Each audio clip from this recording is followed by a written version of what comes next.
You wake up, drive 30 minutes to work as an employee at your 9 to 5, which you hate, and all you can think about at work is providing for your family, starting your business, moving it forward, changing the world, and in the process, living the life of freedom and fulfillment you've always imagined. This podcast helps you transition from employee to entrepreneur. My name is Bradley G. Smith, and welcome to the Keymaker Nation podcast. What's up, Keymakers? So, this is take 2 for today.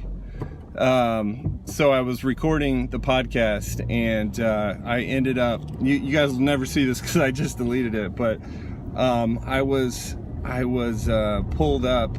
I sort of was driving home, but my wife and kids are out at the orchard. It's that time of year, you know, it's fall, and there's an orchard here in town. There's several of them, but my wife was at one of them, and or is at one of them, and she's headed home now. But she was out there, and so I was going to get something to eat on the way home. So as I was driving, I pulled up into the Hardee's parking lot, which is one of my favorite places to eat fast food. I admit it. Okay, I like Hardee's. It's good food. I love it. So I was sitting in the parking lot, and it's not the greatest part of town where I was sitting, and I noticed some guy sort of got out of his car, and I think he was trying to figure out what I was doing, because he probably saw me talking, and he saw my camera / phone mounted in my car, and then he sort of started walking up on the side of me while I was recording the podcast. So I ended up just driving out of there, and I really wanted to sit there and finish the podcast and then get something to eat, but I was completely unclear what was happening with this guy out of the corner of my eye, so I got out of there. So anyways, so yeah, okay, I have a couple thoughts for today, and my thought, I've got two main thoughts, right? And I'll mention them, and then I'll talk about them. And so the one thought is, I've been trying to think, you know, like, I'm a solopreneur. I'm a small solopreneur, one-man army, sort of. And I've been just trying to wrap my head around what the difference is between if I'm an agency and I'm trying to serve either consumers or businesses, and I think for the most part it will sort of be a combination of both, because I'm trying to help. This podcast is about helping employees get to be an entrepreneur, right? And so at first they might sort of be a consumer, but then they'll eventually have a business. And so that's sort of where I'm coming from with that. But I've been trying to wrap my head around numbers, right? I mean, we hear the numbers, and we hear that there's lots of people on Facebook you can advertise to, or lots of businesses you could sell to. And so I just went and looked up from the Indiana Bureau of Labor Statistics, I think it was today. If you've been following the podcast, you know I live here in Indianapolis, Indiana. And so I went and looked at the indiana.gov website, and I think that's where the labor statistics were. But I was trying to wrap my head around me as a solopreneur and a business owner. What is that like in terms of me trying to serve any number of businesses? And so that's one item for today. And then the other item was related to outsourcing, and specifically related to outsourcing the tasks that are not our strengths, or that we don't have any expertise in, or any desire to grow an expertise in. So those are my two pieces. But so back to the Bureau of Labor Statistics, and trying to just sort of think about the numbers of people or businesses that I could serve. And specifically, I was looking at how many businesses are in Indiana compared to how many businesses there are nationwide. And the number that I saw showed Indiana firms, the number of Indiana firms compared to the number of U.S. firms. And the number of Indiana firms was something like 69,000. And who knows how many of those are active or profitable or anything like that, but that's a huge number. and then compare that to the number of businesses in the US. And I think these numbers were taken in the 2016 census. I don't understand how it works or when they collect the data, but as far as I could tell from reading on the website, it looked like it was from the 2016 census. And the 2016 census showed 27 million businesses in the US. And I was, you know, in my head, I was sort of comparing that to how many adults over the, you know, people over the age of 18 are on Facebook in the US. And that's, last I checked, that was right around 320 million. That there may be more or less at this point in time. But that's a huge number still. I mean, it's an incredibly large number, even for Indiana and Indianapolis. And I've just been sort of trying to do sort of visualization, and I've found a couple of websites online to sort of visualize actually those numbers. And the reason why I mention this is because when you're just starting out, it's sort of hard to think of like, I just need one client or one customer, or you know, I'm trying to, you know, put my business together, and I'm trying to think of, you know, what are the products I'm going to sell, or what's the actual expertise my business is going to have, or what is, you know, if I'm an agency, what is the expertise my business is going to have. And so anyways, 69,000, that's a huge number.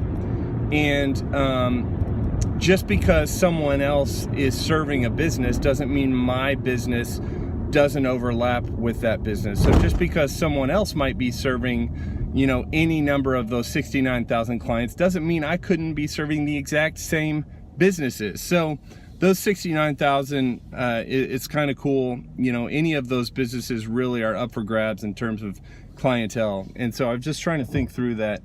And then, you know, the other thing is, well, you know, maybe those numbers decrease whenever, you know, maybe that pool of 69,000, I'm just talking Indiana, you know, technically I could serve anybody across the country the way we can all work remotely, get in on conference calls, share screens and stuff like that. So I'm just talking about the numbers here locally. The numbers obviously are bigger nationwide, like I said, 27 million. But let's say there are some other funnel agencies here in Indiana. And even then, like, that doesn't necessarily mean I couldn't be serving the exact same businesses as any other funnel agency here in Indiana. And so I'm just trying to get you to think, you know, I guess I throw out a lot of these things, and a lot of it is just mindset. And I'm trying to throw out potential ways to overcome objections. And so I'm sort of throwing out a way to overcome the objection of, man, there might be other people serving my clients in this area, and there might be other businesses that there might be other types of businesses that are serving the businesses that I'm trying to serve in my area that might be taking up my potential clients. And that's not necessarily true, right? I mean, you just got to get over that in terms of if someone else is serving my potential clients, that doesn't mean I can, because that's not true. And so just think about the numbers. I mean, how many clients do you need to change your life and change your business, right?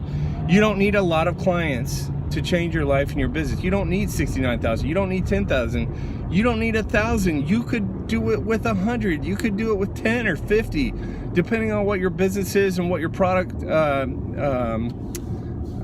prices are, you know, your pricing or your coaching or your services that you provide are. It could be your life or business could change with 10 clients, you know, maybe even one, depending on where you're at with everything. And so just as a solopreneur, entrepreneur, trying to start out and figure where your clients are at, and, you know, you're wondering if, you know, your clients are out there, there's people out there, there's enough clients out there for you to find. And you just got to get your messaging right. You got to get your product right.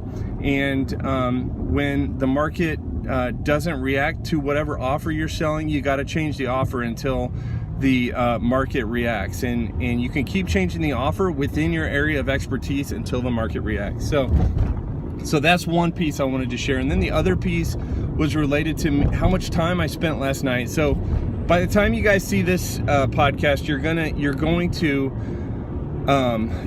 to end up seeing the intro video, intro audio, and intro text. I'm sort of like talking over some background music while the intro to this podcast is playing.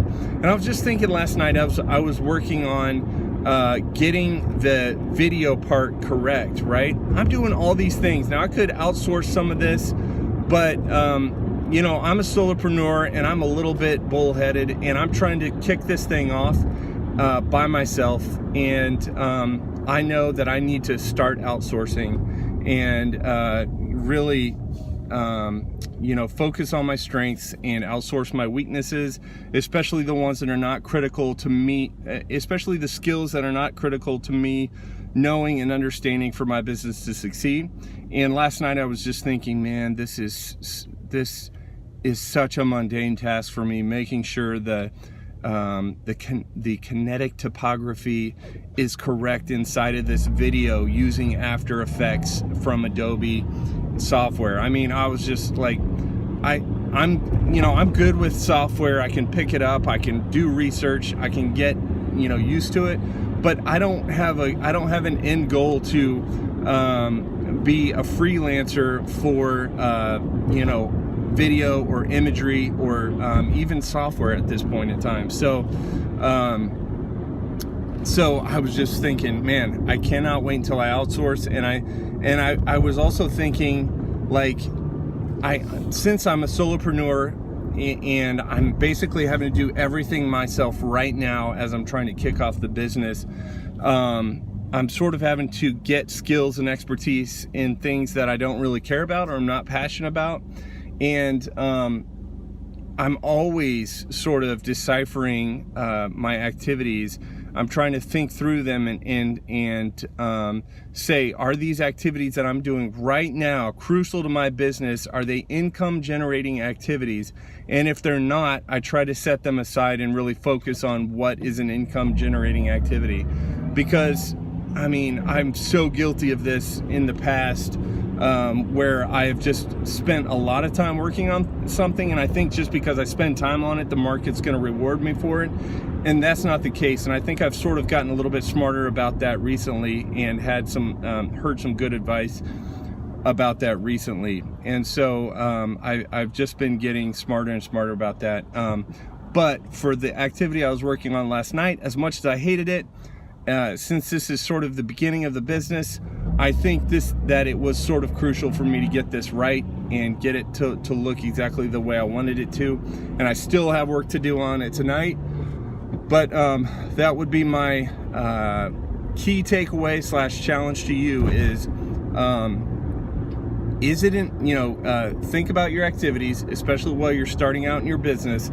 Are they income generating activities? And if they're not, is it possible for you to outsource? And I know outsourcing brings a whole nother, opens up a whole nother can of worms, where you basically have to find people who will do good work for you, and that, there's an opportunity cost there. But eventually, if you keep doing the work, maybe it's more worth it for you to find somebody who can do the work and do it at a higher, in a better way than you can do it. So yeah, that's it, guys. The work is out there. The clientele is out there for you as you're starting out, and find the income generating activities and outsource everything else. All right. That's it for today's episode, guys. I'll see you in the next podcast.